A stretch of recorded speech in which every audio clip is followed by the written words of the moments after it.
Έλα παιδιά, να είμαι πάλι με χαλασμένο μικρόφωνο ξανά για άλλη μια φορά. Δεν ξέρω ειλικρινά τι συμβαίνει. Εδώ είμαι εγώ που νομίζω ότι σας μιλάω και ακούγομαι και το παίζω και ωραία και αναθεματίζω την ώρα και τη στιγμή που δεν έχω πάει να φτιάξω τη ρίζα των μαλλιών μου. Πάμε λοιπόν να σας δείξω ένα μακιγιάζ μόνο με μολύβι. Θα χρησιμοποιήσω το μολύβι από Sherry Up που είναι για μάτια και για χείλη. Η απόχρωση είναι το Passion Love και θα το φορέσω για αρχή σαν eyeliner. Και στη συνέχεια θα το σβήσω. Βλέπετε βάζω αρκετά μεγάλη ποσότητα γιατί θα το σβήσω με πινέλο και θα χάσει λίγη από την απόδοση. Αυτό το μακιγιάζ αναγκαστικά το κάνω να ξέρετε επειδή μια φίλη μου λέει δεν έχω όλα αυτά τα προϊόντα που χρησιμοποιείς εσύ στα βίντεο, μπορείς να κάνεις μόνο με μολύβι ένα μακιγιάζ, εορταστικό μακιγιάζ με μολύβι.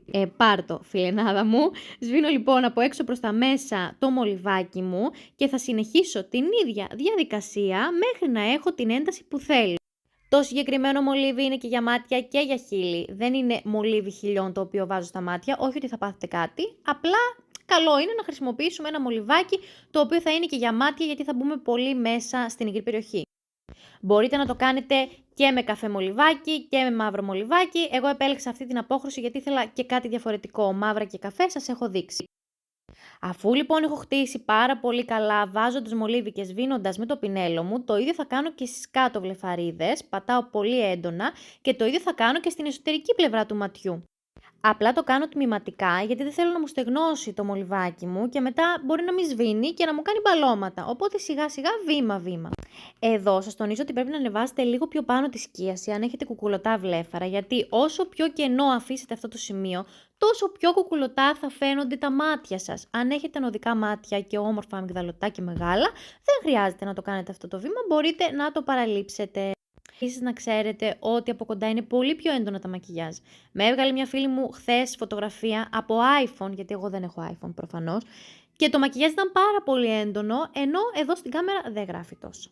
Συνεχίζω με μαύρο μολυβάκι από Inglot την απόχρωση 1, θέλετε μαλακό μολύβι για να σβήνει, να μην βγάλετε και τα μάτια σας. Και θα το περάσω στην κάτω υγρή περιοχή και πάνω στις βλεφαρίδες, θα καλύψω όλο μου το μάτι, χρειάζεται αυτή η ένταση και θα το σβήσω με το ίδιο πινελάκι που χρησιμοποίησα πριν, έτσι ώστε να πάει και λίγο προς το καφέ. Ότι δίνει μια ένταση η οποία είναι εξαιρετική. Εδώ πάω και στην πάνω μεριά των βλεφαρίδων, πολύ σημαντικό. Εγώ θα τραβήξω και λίγο πιο πάνω, όπως βλέπετε στην εξωτερική γωνία, με λίγη περισσότερη ένταση, για να κάνω λίγο το βλέμμα μου πιο ανωδικό.